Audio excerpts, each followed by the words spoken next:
And recording. UAT Game Studios, first milestone review of the summer of 2018. We welcome our online contributors. Everybody say hello. Hello. Hello. Glad you could join us for this milestone review. We're going to dive right into announcements with Professor Derek Clark. Yeah, we'll keep this quick if I can read. Obviously, Comic-Con's going on this weekend. Best part is you heard about a lot of this on Monday, so we'll blow through it pretty quick. As Lynn said, this is the milestone review. So a couple of quick things.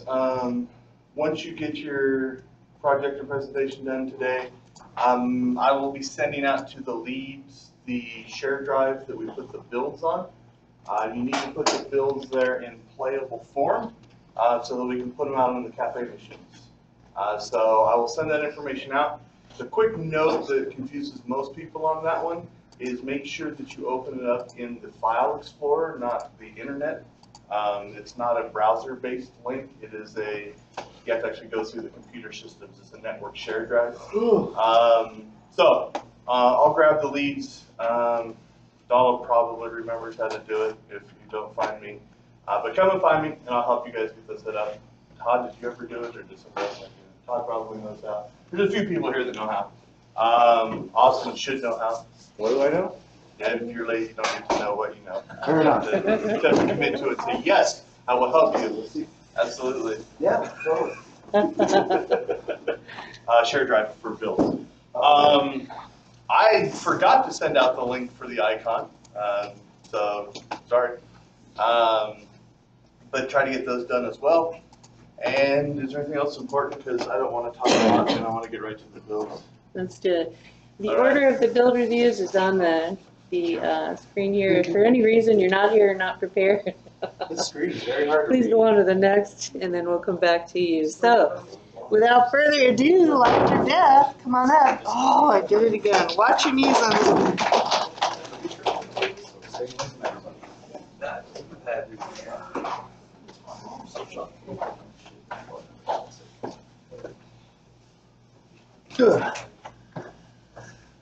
Expectations are high.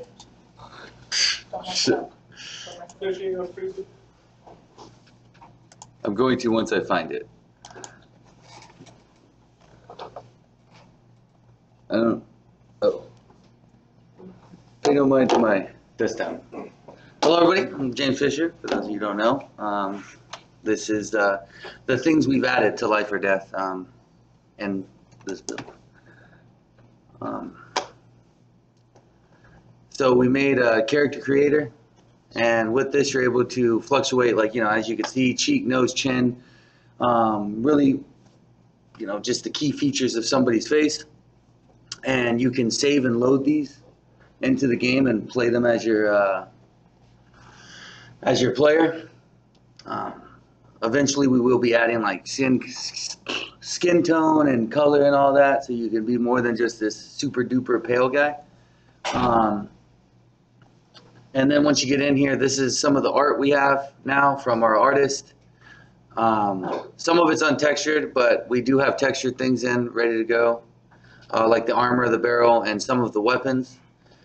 We restarted the controller, and now with the controller, you're able to lock on. Not only lock on, we've remapped everything for like blocking, attacking, and how the locking on is handled, I guess you would say. Not only do we have that, we now also have damage colliders. So Go back to where I can see something cool.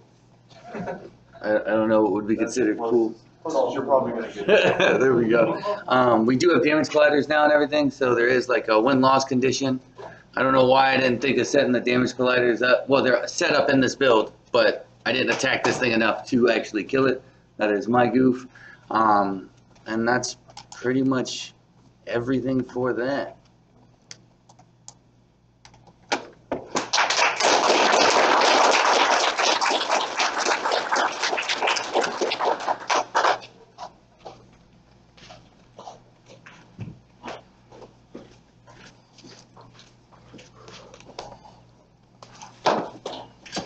Hello everyone, I am Regis Jerry. I'm the lead for Looters of the Arcane. Just Todd, I'm sorry, I'm gonna have to do this too. That's okay, it's on the desktop. Yeah, we did have some small issues, so we did go with the test build. So not everything that we have in is in this build.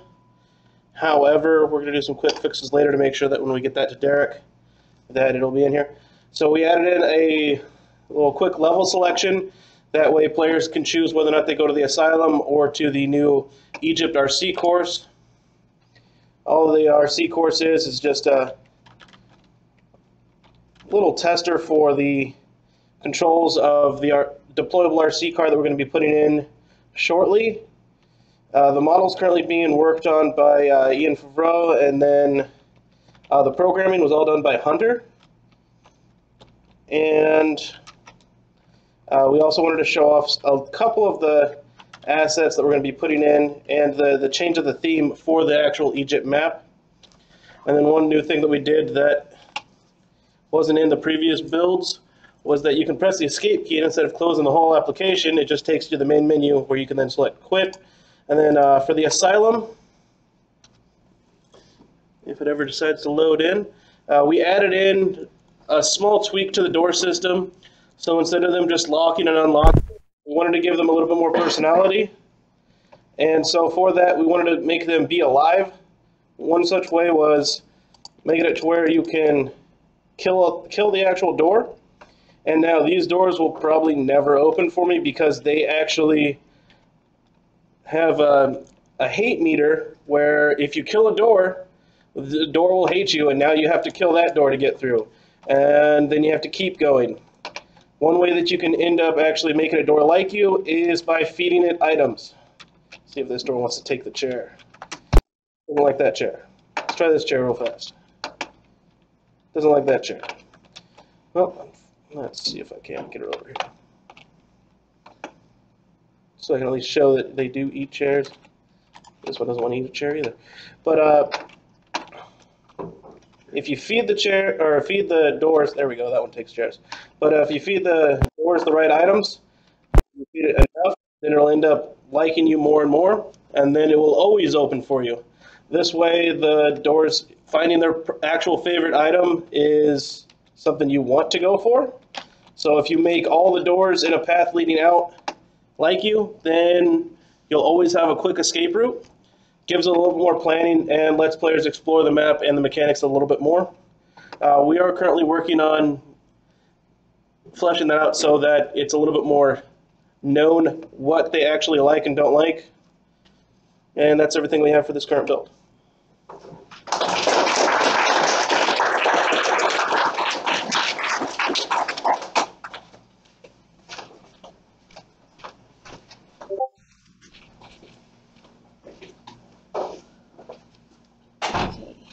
Morning, everyone. Morning.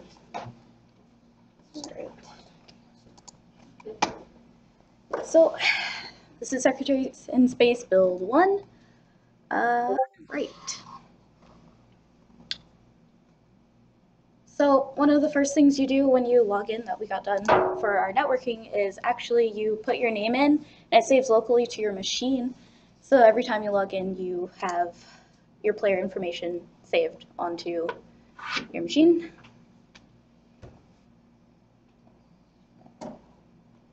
All right. So we've actually just got our basic level up and running with one of the AI and a resource. I think the collisions is a little wonky right now. And one of the things that's unfortunately not shown in the video is that we also have multiplayer up and running as well. So if someone else logged in another machine, they would actually join you in the game, which is really cool. I think that's pretty much it. We have abilities and stuff down. It's just not in there right now. But you can attack things and it will die. I don't think you can attack the AI right now, as it is a bit wonky. But that's really it. Okay.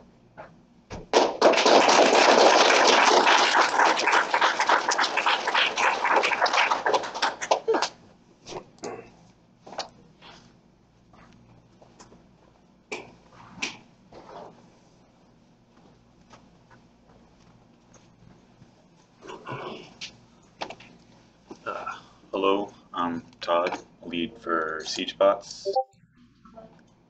Oh, hello, random audience member. Cool, so we've added a lot of cool new features. Audio.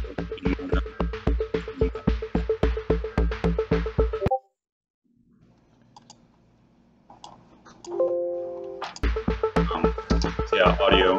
We've added some new parts to the bot builder.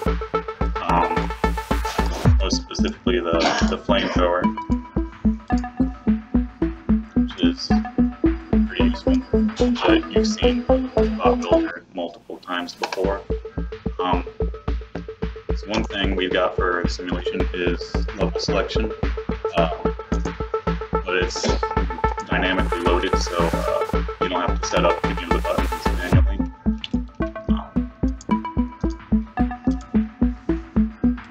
UI's messed up. But we also have our challenge modes in. So this is a preset bot made by the team, and you can try to fight it with the bots that you've made. So this is a test bot I made before. We've got shield generator, shader, visual effects screen, as well as still with less damage. So you won't have these demons because it's cheated and stuff.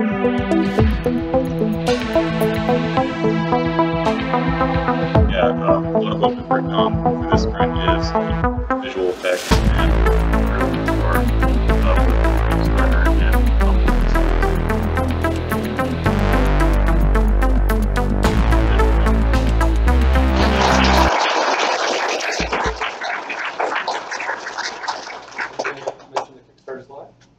Kickstarter is live, so if you want to back it, I can pull it up real quick. It's probably an idea.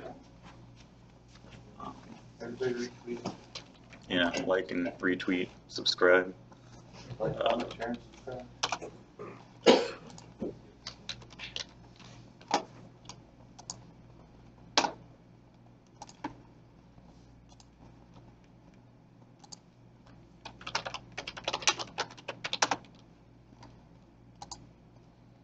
It says 0% funded, but we've got $31, so yeah.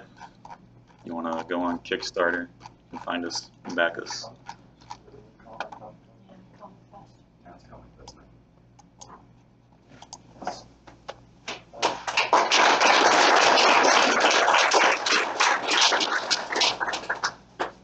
Hello everybody, I'm Donald Shepthus. I am the team lead for Gray Area. And this sprint for us, our primary goal was sprint planning. It's getting everybody on the team up to date on how to use Scrum properly, going through and teaching people, okay, how are we building epics, user stories, how are we building our tasks, all kind of in preparation for the sprint planning today. So that way we're able to use, as close to proper Scrum methodology as we can. That being said, we didn't want to take any steps backwards. So we did a few things to make sure that we had an updated version of what was in the Game Jam build. First thing you'll notice is we have a massive environment here. Charles Kozar, our lead programmer, he grabbed the actual topographical data from New Mexico, and where we're standing right now is the actual location where the debris was found on a rancher's farm after the Roswell crash.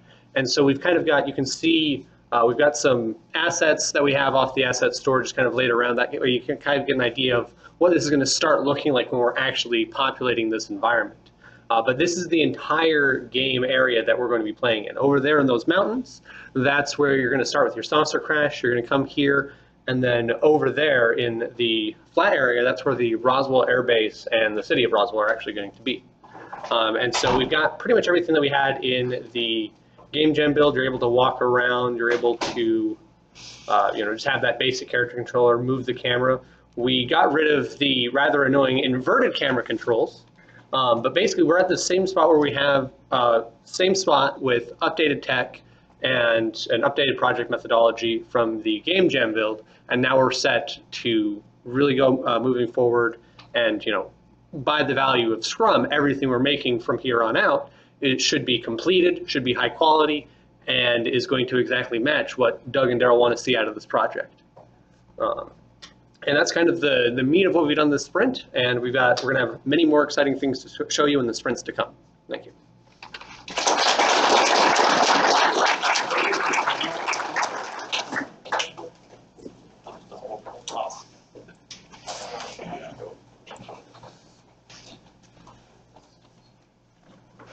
The other camera. It's the other camera.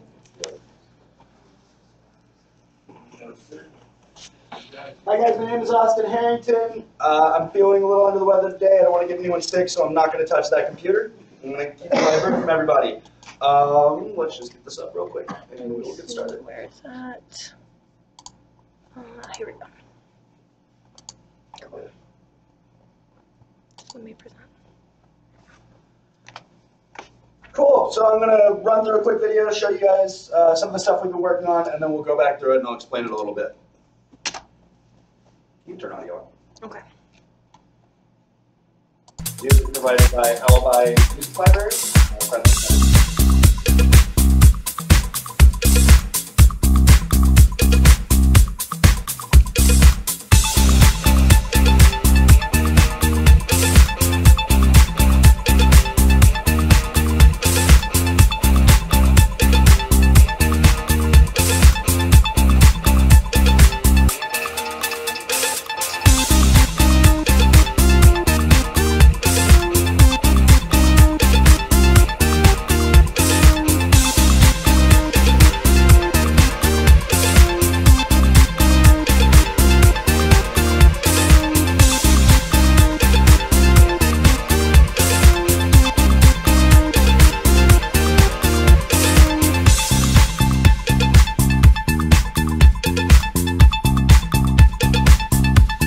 So it was a little quick. We started with the back end for our lobby system. So we are creating a test scene right now. We populate in. The other player, we had 2 players in at this point, comes in. We both ready up. There's a timer. It's about 10 seconds. We show off a little arc here. There's just some new stuff that we've gotten into the environment. There's actually a number. I think we have 6 or 7 of these motivational posters now. We didn't want to spend the whole time showing those. Again, multiplayer, so we spawn into our reactor room. The boss spawns upstairs. Other players are downstairs. We wanted to show off we've got some palette swaps. We've actually got palette swaps for every interactable asset other than buttons. We just didn't want to spend a ton of time going over that. We wanted to show we actually have the back end done for our timer. So our reactor coolant, as I've explained before, is essentially our health bar, the progress bar, only it's inverted. So as the liquid coolant boils off, that means that you are closer to losing the game. So we've got the back end now. We're hoping to be able to show a lot more of that next semester, or next sprint rather. And I believe that is it for now. Can't wait to show you guys more in a few weeks. Thank you.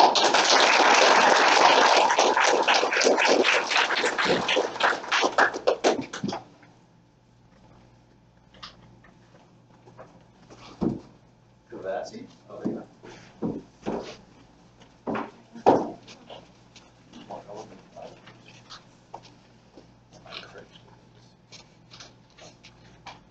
There.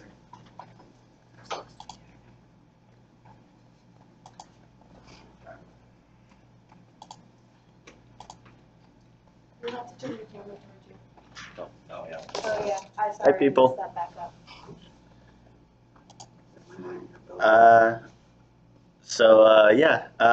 I actually got a build done. Pretty simple. This sprint, it was all about getting sort of the core aspect of the game, which was the 2 dreadnoughts. So as you can see right here, the 2 dreadnoughts are, oh, that didn't play it. All right. 2 dreadnoughts are fighting.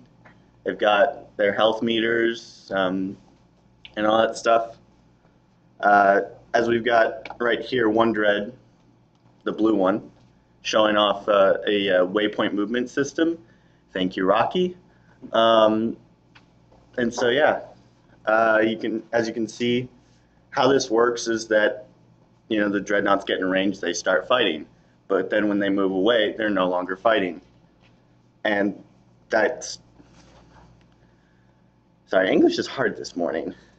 Anyway, so the main mechanics that were shown off in this build are simple. We've got Dreadnought movement and the health and shields. As you just saw, our shields for the Dreadnought regenerate, which was really difficult. Again, thank you, Rocky, for helping us. And the health does not.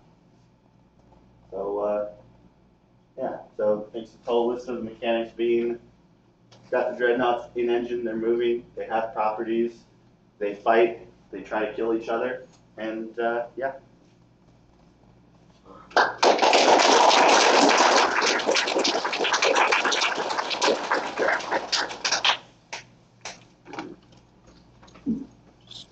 All right, another round of applause. All those new projects, got everything on board.